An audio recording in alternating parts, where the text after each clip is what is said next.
آج جو واقعہ پیش آیا، کمیٹی کا اجلاس بھی ختم ہوا، آپ کے دیگر سینیٹرز بھی آپ کے ساتھ کھڑے ہو گئے، آپ کیا کہیں گی؟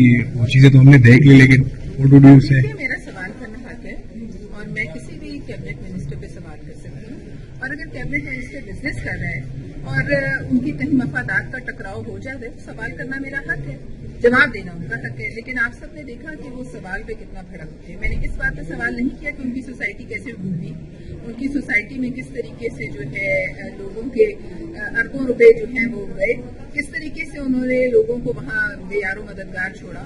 وہ اس بات پہ میں نے سوال نہیں کیا کیونکہ وہ ان کی منسٹری سے ریلیٹڈ نہیں تھا. میں نے منسٹری سے NH سے ریلیٹڈ سوال کیا. اس پر ان کا بھڑک جانا اور دھمکیاں دینا، اور ظاہر ہے نیشنل اسمبلی سے اٹھ کے آئے تھے، وہاں بھی کسی نے ان کو کہا کہ آپ اس کو اپنی ہاؤسنگ سوسائٹی کی طرح چلا رہے ہیں. NHA کی کرپشن کسی سے چھپی نہیں، کمیونیکیشن میں کرپشن نہیں. اگر ہم سوال نہ کریں تو ہم کس لیے بیٹھے؟ ہم ان سے ڈرتے ہیں.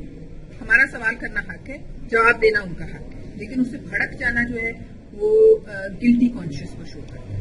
وہ اس بات کی طرف اشارہ کرتے ہیں کہ ان کے پاس چھپانے کو بہت کی کیا کہیں گے آپ؟ دیکھیے اس بات کو میں کچھ بھی نہیں کہوں گی. معذرت کرنا اس کا کوئی حیثیت نہیں. جو ان کا رویہ تھا آپ وہ دکھائیں گے. کیا آپ اس میٹر کو آگے ٹیک اپ کریں گی؟ اس پہ کوئی پارٹی کی سطح پر اسمبلی اور پارٹی سے میں بات کروں گی، اور باقی آپ اس کو ٹیک اپ کریں کہ جو عوام کو دکھائیں کہ اس کابینہ کے منسٹرز کا جو ہے سوالات کرنے پر کیا رویہ ہے.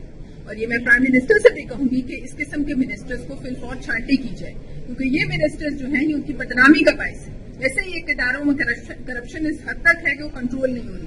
سوال کرنے پر بھی آپ دیکھیں سب کے سامنے، پورے میڈیا کے سامنے وہ دھمکیاں دینے پر اتر آئے ہیں. تو اس کا کیا مطلب ہے؟ اس کا مطلب یہ ہے کہ آئندہ سے کوئی زبان نہ ہو. اور یہ ہم جیسے جو اب ذرا پریولیج ہے، پروٹیکٹڈ ہیں کیونکہ ہم سینٹ کے ممبران ہیں اپر ہاؤس کے، ان کے ساتھ ان کا رویہ ہے. تو عام عوام کا کیا حال؟